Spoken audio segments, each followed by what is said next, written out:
Up to this large railroad station come buses, taxis, and private cars, carrying people who are going to travel by passenger train. At the entrance to the station, the cars stop and the people get out. Thousands of people pass through here every day on their way to and from trains. If their train is not ready, they may stay in this large waiting room, walking about or sitting on big benches.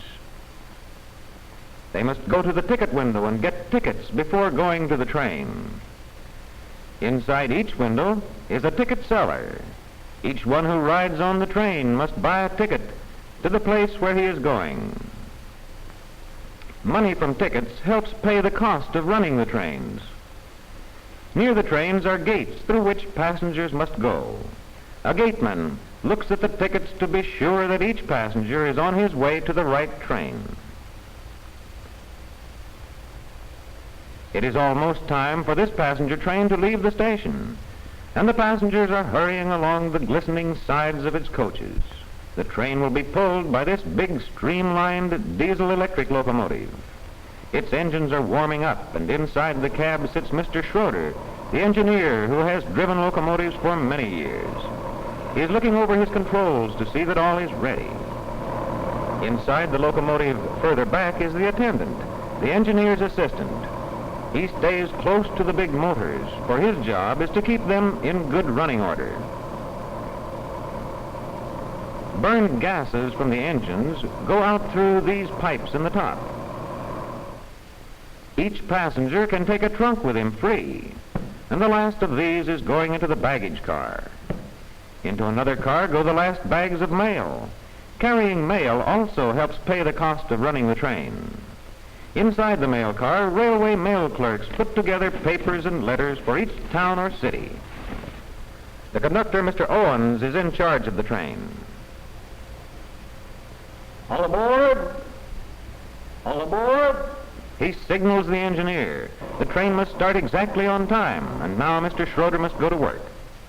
All the doors along the train are closed, and the engineer opens the throttle. Sand keeps wheels from slipping on their path of smooth steel rails. Wider and wider the throttle is opened.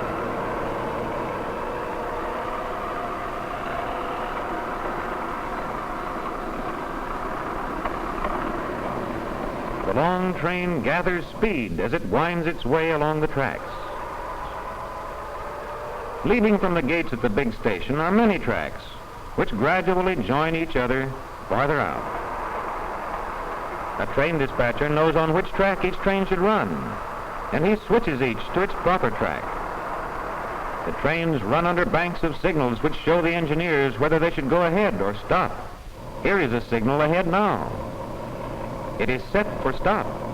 Mr. Schroeder, the engineer, with hand on the brake, sets the air, and iron brakes close on the wheels. Now the signal changes to go, and again the powerful locomotive pulls in ahead. It is safe now to pass the signal.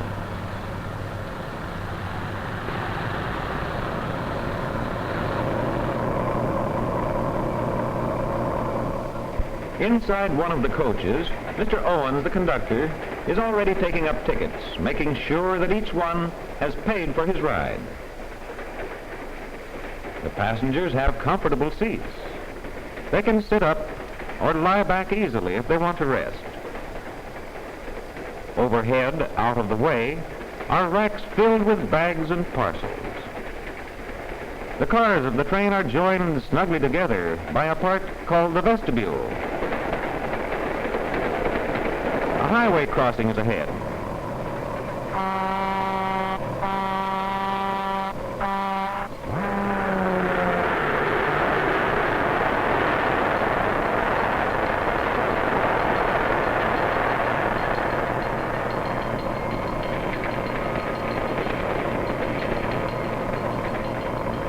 Now Mr. Schroeder closes the throttle to slow down the train, for a sharp curve is just ahead.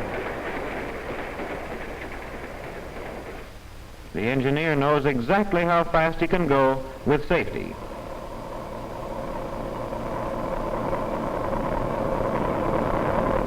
The train is passing under a safe highway crossing built above the tracks.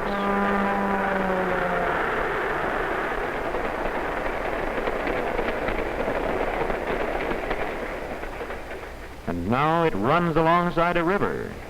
The river valley is level, so it is an easy place to build level tracks. The last car on this train is called the observation car. Plenty of windows and seats all about. Here there are desks where passengers may write letters, and easy chairs and lounges where they may sit comfortably and chat with each other while they enjoy such sights as this beautifully winding stream. These men are whiling away the time playing cards. Those in the observation car now see a long freight train, cattle cars, empty coal cars, the powerful steam engine. Soon, the train is going through a deep cut, made in a hillside, so the tracks could still be level. And now it approaches a tunnel, a big hole bored through a high, steep hill.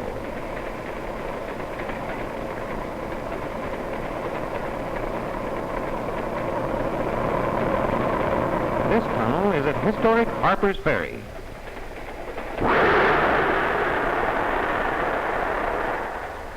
Over the Potomac River from the state of Maryland into the state of West Virginia.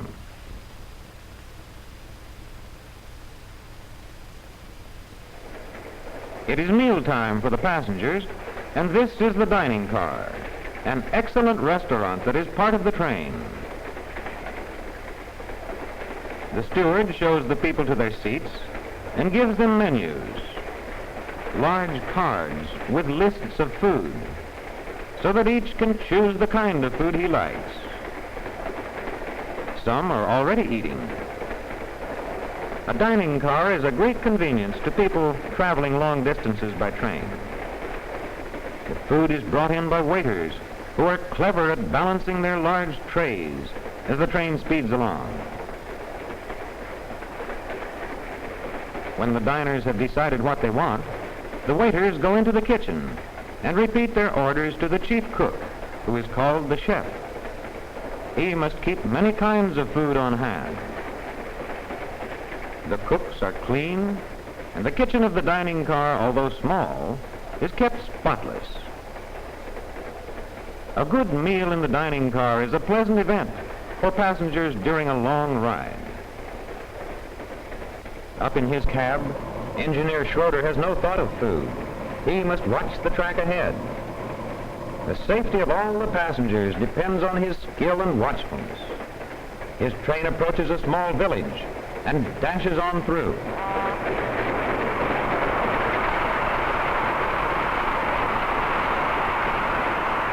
The big steel rails sag under the weight of the rushing train.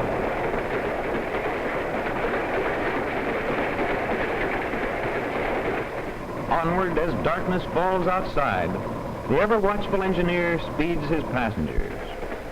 It is almost bedtime.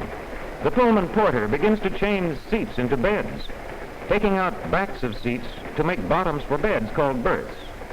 Above the seats, he unlocks a big curving door, and inside finds more articles for making up the berth: mattresses, sheets, and pillows. Some he takes out of the berth for the one below, and others he will use for the berth above. Those who are not yet ready for bed may have tables, magazines, newspapers, and writing materials with which to while away the evening. And always Mr. Schroeder alertly watches his locomotive and the track ahead, in the dark of night, through villages, around curves, through cuts and tunnels, over high bridges. The porter, having made up these two berths, puts in position a little ladder for the passenger who is to sleep above. Through the night rushes the train, its headlights shining on the rails of the track. Attendant, ever on watch over his motors, the engineer watching the track ahead. The safety, the lives of all his passengers depend on the skill and watchfulness of the locomotive engineer.